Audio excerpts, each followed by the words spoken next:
Assalamualaikum warahmatullahi wabarakatuh. Assalamualaikum warahmatullahi Salam sejahtera bagi pemirsa Mayowa TV. Pada kesempatan kali ini saya kembali hadir dengan Bang Andi Ilham dan saya sendiri Leo Prianto dalam acara Bincang-Bincang Redaksi Mayowa TV. Pada topik kali ini kami akan membahas mengenai perkembangan daripada calon gubernur Jakarta. Ini berdasarkan hasil terbaru dari survei Litbang Kompas. Dari 9 calon gubernur yang dilakukan survei untuk elektabilitasnya ini, ternyata Anies masih menempati urutan pertama.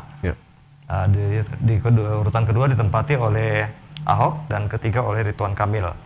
Nah, gini Bang, ini menyangkut survei dari Litbang Kompas yang kita tahu bahwa Litbang Kompas itu bekerja berdasarkan data yang ada representatifnya data itu bisa dilihat dari metode penelitian, metode survei yang mereka lakukan. Nah, di sini dikatakan bahwa Anies menempati urutan pertama dengan elektabilitas sekitar 29,8% dari 9 calon. Nah, ini kan boleh dikatakan bahwa di atas angin Anies ya boleh dikatakan sudah nggak ada lawan lah. Namun kita nggak bisa berbahasa begitu dalam bahasa politik ya. Bahwa politik kadang-kadang bisa berubah dalam hitungan detik. Baik Bang, ini gimana tanggapan Bang Andi Ilham? Ya, di sebagian sih menyatakan harusnya dia Anies surveinya di atas itu 29. Tapi oke lah, kita mengacu pada Litbang Kompas itu. Sebenarnya menarik bahwa ini memang justru mengkonfirmasi memang survei-survei sebelumnya. Beberapa lembaga survei juga menyatakan itu, dan beberapa fakta-fakta politiknya sudah menyampaikan bahwa memang Anies tertinggi.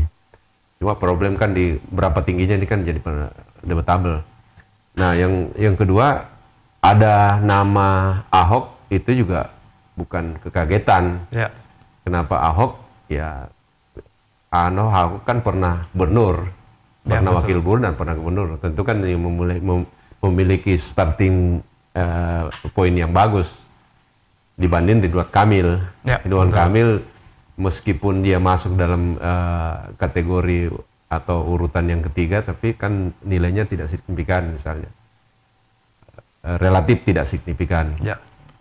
Dan itu mengkonfirmasi sebenarnya sikap Golkar. Golkar yang memang setengah hati untuk memajukan Ridwan Kamil di Jakarta.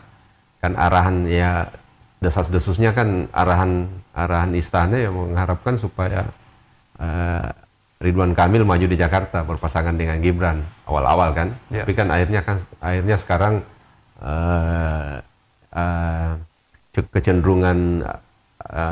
kecenderungannya itu adalah Ridwan Kamil, Golkar jauh lebih firm untuk maju bertarung di Jawa Barat, karena kalau di Jawa Barat kan peluang menangnya jauh lebih tinggi. Bahkan peluang memenangi, bahkan lawan-lawannya sejauh ini kan tidak terlalu signifikan, atau bukan tidak signifikan, relatif misalnya masih di bawah Ridwan Kamil. Itu yang di Jawa Barat kan. Maka terkonfirmasi bahwa sikap Golkar memang tidak ingin memaksakan Ridwan Kamil di Jakarta. Salah satu yang kemarin yang terjadi itu juga adalah ada pernyataan dari Golkar untuk memajukan Bapak Alun, Yusuf Hamka, untuk berpasangan kalau misalnya Kaisang maju di Gubernur DKI Jakarta.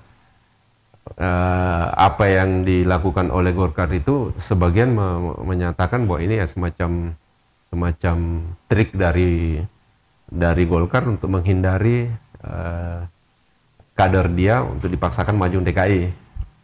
Jadi semacam ya, orang bilang memajukan Kaisang berpasangan dengan Bapak Alun itu semacam jurus singles dari Golkar supaya jangan dipaksa-paksa lagi Ridwan Kamil untuk maju. Nah, plus dengan survei yang keluar dari Kompas ini makin makin mengkonfirmasi bahwa memang sejauh ini lawan tanding yang kira-kira sepadan dengan Anies ya hampir tidak ada, ya kecuali kalau berdasarkan survei itu ada Ahok. Problemnya Ahok itu kan adalah kader PDIP. Nah, karena kader PDIP kan otomatis kader yang diusung oleh Kim, Koalisi Indonesia Maju, yang didukung oleh Istana relatif tidak terlihat di sini. Beberapa nama seperti Kaisang kan sebutnya cuma 1% tuh. Ya. Si siapa ini yang Tri Rismayani. Iya dia Tri Risma juga cuma 1%. 1% kan. Artinya yang kalau dibilang yang signifikan kan cuma ada 4. Ini Pak siapa nih? Erick Thohir. Pak Erick Thohir bahkan cuma 2,3% kan? Iya, cuma 3 besar kalau dilihat. Nah, 3 besar ini tiga-tiganya bukan ya kecuali Ridwan Kamil ya. Ya Ahok maupun Anies kan bukan dari Koalisi Indonesia Maju. Kalau dikurangi dengan Ridwan Kamil hanya mau maju di Jawa Barat, praktis di DKI ini kalau dibilang calon yang muncul, tokoh-tokoh yang muncul yang memiliki elektabilitas yang memadai hanya orang-orang yang dari kalangan posisi. Nah, pertanyaan beratnya kan apakah PDIP mau memajukan Ahok sebagai calon alternatif selain Anies di Jakarta? Sementara kita tahu ya kalau PDIP itu berkepentingan ya melawan calon yang diusung oleh Istana. Contoh misalnya kan kita bisa lihat misalnya di Sumatera Utara sejauh ini kan Bobi sudah didukung sebagian besar partai, tinggal PDIP dan satu partai lain kalau tidak salah PKS yang belum menyatakan. Begitu pula di Jawa Timur. Jawa Timur sebagian besar partai Indonesia Maju itu sudah mengusung Hopipa. Lagi-lagi PDIP belum menyatakan mendukung, termasuk PKB yang ada di situ. Nah, DKI apakah PDIP akan mau memajukan Ahok melawan Anies? Saya kira kalau berdasarkan 2 contoh tadi agak kecil kemungkinan, meskipun kalau dalam politik kan tidak ada yang tidak mungkin. Saya kira begitu. Oke Bang. Ini menilik daripada metode survei ya, yang dijalankan oleh Litbang Kompas. Ternyata ini ada pengamatan juga dari mereka juga bahwa faktor yang mempertimbangkan responden itu untuk menentukan siapa calon yang mereka percayakan ya, yang mampu memimpin Jakarta itu ternyata sebagian besar itu didominasi oleh usungan partai dan faktor agama. Ya ini bukaan yang diberikan oleh tim Litbang Kompas bahwa ini paling dominan dalam menentukan elektabilitasnya seorang calon gubernur di pilkada tahun ini. Jadi apalagi kalau kita melihat track record ya daripada Anies, Ahok dan Ridwan Kamil, ini kan boleh dikatakan mereka punya kemampuan ya, punya pengalaman memimpin kepala daerah dan masing-masing itu dengan warnanya tersendiri. Ya, seperti itu Bang. Namun sepertinya dari metode ini ternyata Anies meninggalkan kesan yang lebih humanis ya. Mungkin ya seperti itu. Gimana tanggapan Abang? Apakah daripada usungan khususnya untuk partai sendiri itu konstelasinya nanti akan terus? Ya itu kan kalau Ahok kan jelas PDIP. Basis partainya kan dia. Kalau Anies itu kan sejauh ini kan baru PKB yang menyatakan, meskipun PKB ini kan artinya tanpa wakil. Kalau PKS kan sudah mengajukan dengan wakil. Nah, ini artinya belum menggumpal partai-partai yang mengusung. Kalau misalnya nanti ada perubahan, misalnya partai yang pengusung, tentu ini angka-angka ini juga akan berubah. Angka ini akan berubah. Misalnya katakanlah Anies dengan Soebul Iman. Soebul Iman artinya dukungan PKS. Kalau misalnya PKB saya mendukung itu tentu akan berubah berdasarkan tadi yang Kang Leo sebut bahwa itu ada faktor partai. Apalagi misalnya masuk partai lain. Kalau contoh misalnya Nasdem. Sebaliknya kalau misalnya Anies itu dipasangkan dengan sosok lain, anggaplah misalnya PKB mengusung, tapi misalnya bukan Soebul Iman. Partai apa yang mendukung? Kan ada juga wacana bahwa akan Anies berpasangan dengan kader dari PDP, kan bisa saja kan? Kalau itu yang maju, berarti kan faktor Ahok bisa tereliminir. Kalau misalnya akhirnya wacana yang memasangkan Anies dengan Andika Perkasa misalnya dari PDP, yang notabene ada kader PDP, maka ini faktor Ahok bisa tereliminir di hasil berdasarkan hasil survei itu. Termasuk misalnya kalau anggaplah dia akhirnya misalnya tidak berkoalisi dengan PDP, maka tapi kalau misalnya antara PKB dengan PKS terjalin sebuah semacam kesepahaman, terutama yang soal wakilnya, nah itu akan merubah konstelasi, mungkin presentasi akan berubah. Karena sekarang ini kan yang di luar pemerintah kan semua sepakat mengusung Anies. Problemnya sekarang adalah siapa wakilnya. Nah ini kan soal komunikasi politik, soal strategi dan lain-lain, termasuk situasi-situasi yang berkembang di hari terakhir kan, kira-kira begitu. Berarti ini kan memang baru sebatas survei kemampuan dan kapasitas daripada calon gubernur. Tes-tes baru tes-tes air. Memang sih kalau melihat daripada hasil survei ini boleh dikatakan bahwa ketiga orang figur ini, Anies, Ahok, dan Ridwan Kamil, memang layaklah masuk di presentasi elektabilitas tertinggi dengan kemampuannya dalam memimpin daerah ya. Dan itu untuk yang lain-lainnya semacam Erick Thohir, Sri Mulyani Kaisang, Tri Risma Harini, Andika Perkasa, dan Heru Budi Hartono sebenarnya punya kecakapan untuk itu juga. Cuma di sini kan kita kembali lagi kepada responden. Responden ini kan tentu dipilih juga berdasarkan metode yang sudah ada dari lembaga litbang. Tapi satu hal ini Bang, kalau elektabilitas daripada calon gubernur ini dipasangkan dengan elektabilitas calon wagub, seperti apa nih? Berubah. Contoh lah misalnya kayak tadi. Anies misalnya pasangan dengan Andika Perkasa. Andika kan cuma 1%. Secara matematis kan nambah 1% harusnya. Tapi sebenarnya di hasilnya enggak seperti itu. Outputnya enggak seperti itu. Seperti itu. Karena kan ada faktor tadi kan tadi sebut soal partai kan. Kalau misalnya Anies dalam ini katakanlah PKB kan dengan bergabung dengan PDIP kan berubah konstelasi. Apalagi faktor kita bicara soal faktor Ahok. Ahok kan kader PDP, tidak mungkin kan dua-duanya maju kan, salah satu. Kalau Andika sudah maju kan Ahok enggak kan? Betul. Kecuali kalau misalnya Ahok berdasarkan survei ini Ahok misalnya tiba-tiba dilirik oleh istana. Nah, itu yang paling mungkin. Nah, artinya dilirik oleh istana karena misalnya istana tidak punya atau Kim tidak punya calon, bisa diambil dia. Kan pertanyaan yang pertama adalah apakah Ahok mau kan gitu kan? Apakah Ahok mau? Yang kedua, kalau misalnya ternyata diusung oleh Kim, surveinya kan berubah kan? Pasti survei berubah ya. Sekarang kan Ahok kan faktornya kan dia PDIP kan? Dapat 20%. Kalau misalnya bukan PDIP, apakah masih 20%? Ya, kalau berdasarkan teori kemungkinan bisa naik, bisa turun kan. Tapi yang paling besar adalah turun. Karena melihat yang sekarang ini, formasi yang sekarang ini, para orang yang disurvei itu lebih ke calon-calon atau tokoh-tokoh yang memang di luar pemerintahan. Nah, itu saya kira akan berubah. Apalagi kalau misalnya anggaplah misalnya Anies misalnya Tri Risma Harini kan juga pasti begitu. Kurang lebih begitu. Ini faktor Ahok ini karena masalahnya gini. Seandainya Ahok tidak terganjal aturan, mungkin berpasangan juga itu adalah sebuah kemungkinan. Terbuka peluang itu ya. Problemnya Ahok kan sebagai mantan gubernur tidak boleh lagi mencalonkan diri sebagai wakil gubernur.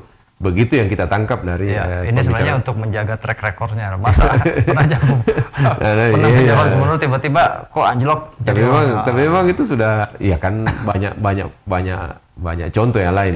Bahkan menteri bisa jadi wali kota kan banyak. Bahkan tapi ini gengsi Jakarta beda. Nah, itu dia.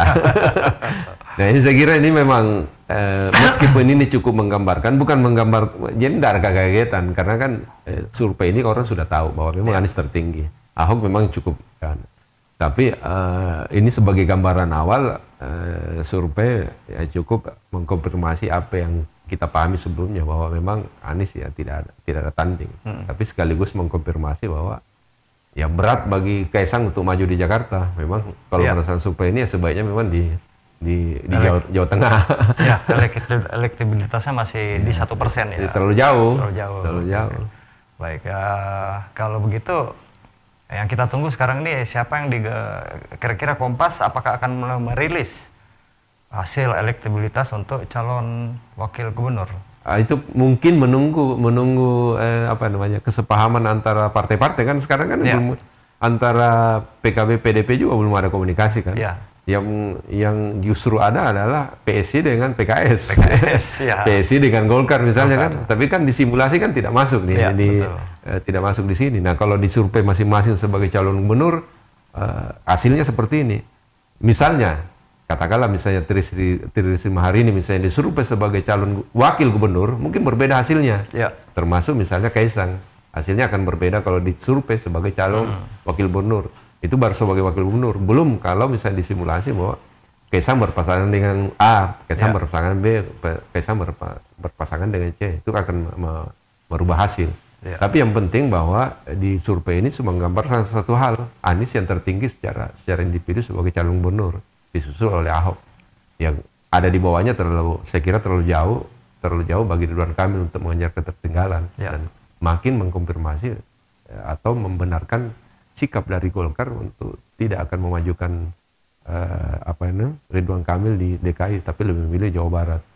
Sementara di Jawa Barat, kalau di Jawa Barat dia harus berhadapan dengan calon dari Gerindra. Baik. Berarti ini memang di antara 9 orang yang masuk di target penelitian Litbang Kompas ini sebenarnya orang-orang yang punya kapasitas kalau saya lihat.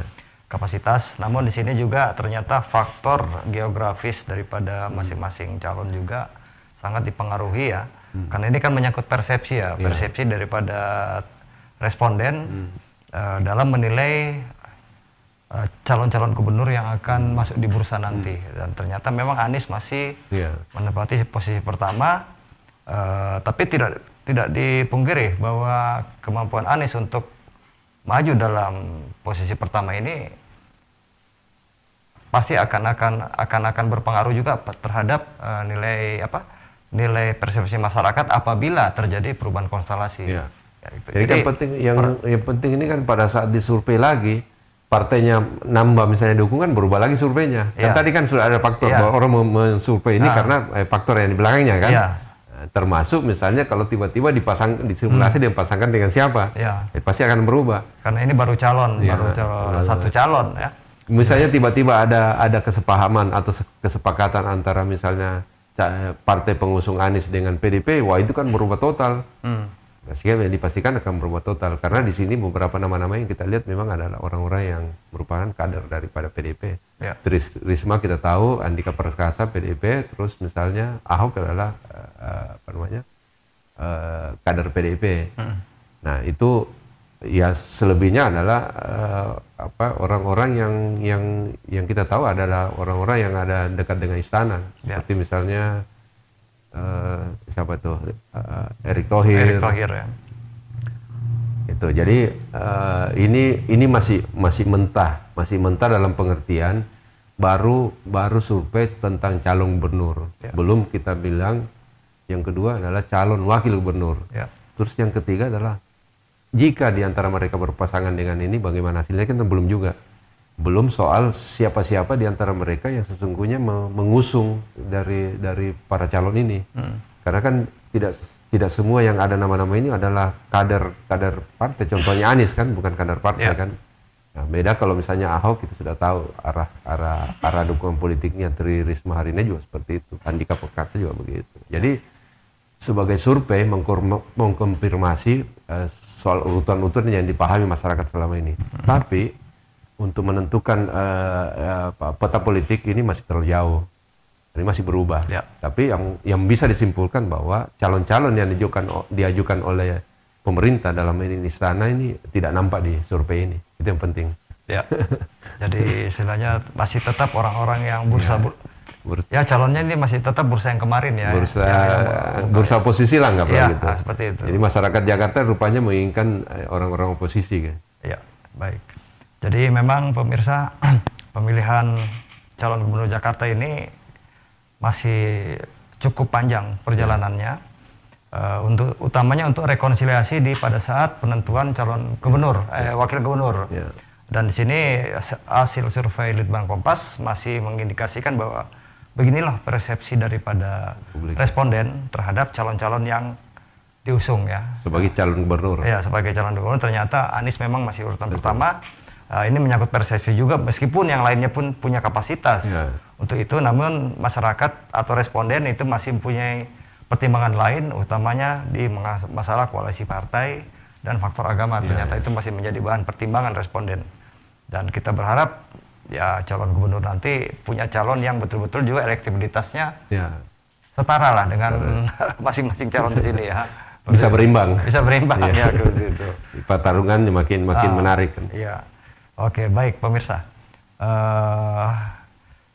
Topik calon gubernur Jakarta dari hari ke hari semakin mengerucut, khususnya siapa-siapa calon-calon yang mempunyai kapasitas yang akan maju ke depan. Namun di sisi lain calon gubernur pun masih terus membayangi ya, membayangi dalam arti di sini ya masih mencari format ya. Kira-kira siapa yang pas lah dengan masing-masing ini untuk menjadi pasangannya, dan kita kembalikan kepada kebijakan partai khususnya siapa-siapa yang akan diusung dalam koalisi ini nanti. Kita nggak tahu apakah nanti Ahok akan maju atau tidak, Ridwan Kamil akan maju, kita belum tahu karena disinilah partai masih akan bekerja, mesin partai masih akan bekerja, dan kita harapkan dalam bulan Agustus sudah ada hasilnya ya, seperti itu Bang. Demikian pemirsa, topik Pilgub calon gubernur Jakarta tetap kita akan angkat ke depan. Sementara ini kita akan membahas memang masih sebatas survei daripada elektabilitas calon gubernur. Dan ke depan mungkin lebih tajam lagi kita akan membahas mungkin menyangkut visi misi ya, visi misi dari seperti apa sih nanti calon gubernur yang akan naik ke Pilgub nanti. Saya Lefranti Wardena dan Bang Adi Ilham mohon pamit dari hadapan pemirsa. Terima kasih. Wassalamualaikum warahmatullahi wabarakatuh. Waalaikumsalam warahmatullahi wabarakatuh.